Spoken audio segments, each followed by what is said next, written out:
AZ Rant is a segment where I take a less structured and humorous approach to look at any topic that crosses my mind relating to the subject of anime and manga. It contains my raw, biased opinion and is for the purpose of creating debate and or discussion, so it shouldn't be taken too seriously. Got that? Great, now shut up and listen. So, a recent topic that's been red hot in the anime community recently is the topic of anime on television, and it's certainly a topic that I've thought about a lot personally. What sparked this discussion was of course Adult Swim's brief revival of the Toonami TV block a few weeks ago on April Fool's Day. Now, for any of you who have no idea what Toonami is, or what the recent revival was all about, well, here's a brief rundown. For any of my younger viewers who have no memory of this, Toonami was an action-oriented programming block on the channel Cartoon Network that ran for over 11 years before being cancelled on the 20th of September 2008. The block ran some American cartoons, but more notably it was a TV home to a number of different anime, many of which are now considered as cult classics in the Western anime community: Dragon Ball Z, Yu Yu Hakusho, Gundam Wing, Outlaw Star, Tenchi Muyo and a fair few others. Fast forward to just a few weeks ago, and on April 1st, 2012, Adult Swim decided to bring back the Toonami block for just one night only as an April Fool's joke, re-airing many of the aforementioned shows along with new promos and bumpers to go along with them.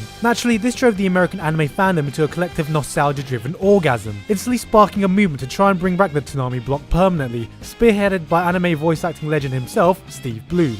Now, the reason the Toonami block sparked such a big reaction from the fanbase was because of the huge effect it had on the Western anime industry during its prime. The boom of anime in the West during the early 2000s had a big deal to do with the anime that was running on television at the time, coming mostly from the Pokemon craze, the Adult Swim block, and of course the Toonami block. There's also this little thing called the internet as well that played a big part, but that's a topic for a different video entirely. See, while the internet may have been responsible for getting many fans into anime, it was most definitely television that was responsible for the mass exposure of anime. And for a lot of people, Toonami was their first introduction into that wild world, which until April the 1st had long since died. So what Adult Swim did for us during the revival was basically setting our nostalgia drives to over 9,000, and for one night only, giving us our after school childhood back for just a brief period, allowing us to relive the memories when we were just a naive kid gawping at some strange looking spiky haired men with muscles that could strangle a baby elephant to death, battling in some grand fighting tournament or in some seizure inducing gigantic robot because the space colonies must be saved. Of course the fanbase are going to flip out over it.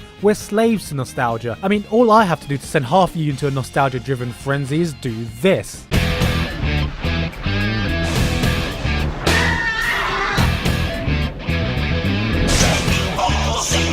Oh yeah baby, that's right, it's Dragon Ball Z.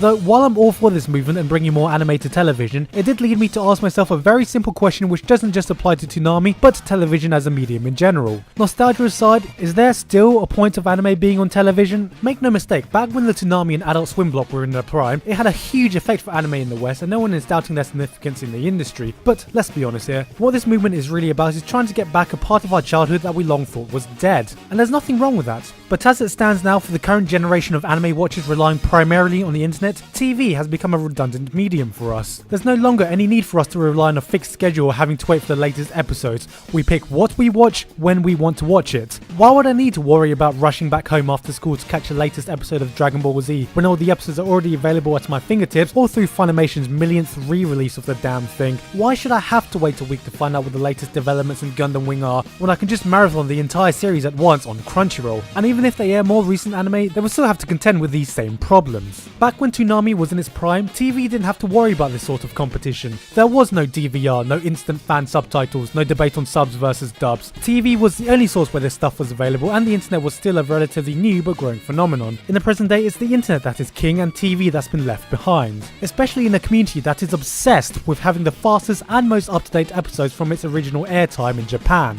TV, it seems, just can't keep up.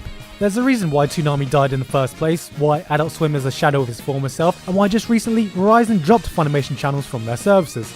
There just wasn't enough interest. So for us already established anime watchers and for the people crying out for its revival, we don't really need it. And I have to wonder how successful our revival really would be once the novelty and nostalgia dies out and people see no need to be as faithful to a programming block as they once were when they were kids. So you may be assuming that I think this Toonami revival or any anime on television has become a moot point. And to an extent, yes, I do think so. But there's still one and always will be one major reason for putting anime on TV: the creation of new fans. For me and for many others watching this video, we would have never gotten into anime if not for it being on television. Like many other fans born in the 90s, I first got exposed to anime through Pokemon, a wonderful fantasy world in which the earth is ruled by stuck-up teenage twats, forcefully domesticating wild animals and then pitting them against each other in a fight to the death. Or at least until one of them fainted, whatever. It was awesome. And then Dragon Ball Z and the rest of the Toonami shows came along and I was hooked. I needed more of these shows about big-eyed, powered-up fighters forever combating increasingly powerful opponents, which convinced me to go out and actively search for more shows like this, resulting in the start of my anime fandom. But that never would have happened if I never got exposed to it in the first place on TV. Without television, the only place new fans would come from is through word of mouth, whether it be in real life or through the internet. For the anime fandom and industry to continue growing, there always needs to be an attraction for new fans, because the fact is, in a few years when you finish college or find a job and real life hits you, you won't have as much time or commitment to be able to plow through the anime at the pace you do now. That's not a speculation, that's not pessimism, that's just life. This current generation of anime fans can't sustain the industry forever, and there will always be a need for a constant stream of new fans to keep the fandom afloat. So whether this can be achieved through word of mouth alone is something that I'm skeptical over. This brings me to another issue that needs to be addressed. What shows could actually be a hit if aired in the West? To have a chance at being successful, we can't just keep re-airing the same series that have been around for over a decade, and we need something fresh for the newer generation. But as I mentioned in previous rants, with the decline of the number of anime garnered for a Western audience and the slow death of dubbed anime, there's less and less choice of shows that could possibly have a successful run on TV. Naruto, Bleach and One Piece are slowly running its course. Shows that were seemingly targeted for American broadcasts such as Hero Man, Panty & Stocking or Tiger and Bunny haven't even been dubbed, and I doubt Slice of Life or anything too dangerously Japanese would be great for drawing people into the medium. You can't show subtitled anime on mainstream TV because, as much as the community would like to frown upon the English language blemishing their favourite anime ready for mass broadcast, most people aren't patient enough to get into a new medium they have no idea about when it's in a foreign language, especially if they're kids. So that's where we stand now. Sure, more anime on TV would always have a positive effect on the industry, but whether the fandom actually needs it, or whether it can still be successfully pulled off in this day and age remains to be seen. And whether the anime fandom can continue growing through the power of the internet alone, or slowly retreat back into the world of extreme obscurity over the years is something that we'll just have to wait and see. But I guess that's why I can ask you guys, should more anime come back to TV? And if so, would it be successful enough? Leave a comment or video response for your chance to get featured in my next rant. That's it for me now though, so with your responses to my previous rant, what do you think about the state of the anime industry? In some sense, it still makes me wonder why we as fans are not alarmed by this. Surely we should be asking why some of the best anime isn't available to us. Surely we should care that the future favourite series we may never see in anime because we seem completely unwilling to spend a few pounds. It's been said many times, but I will repeat it. It is a huge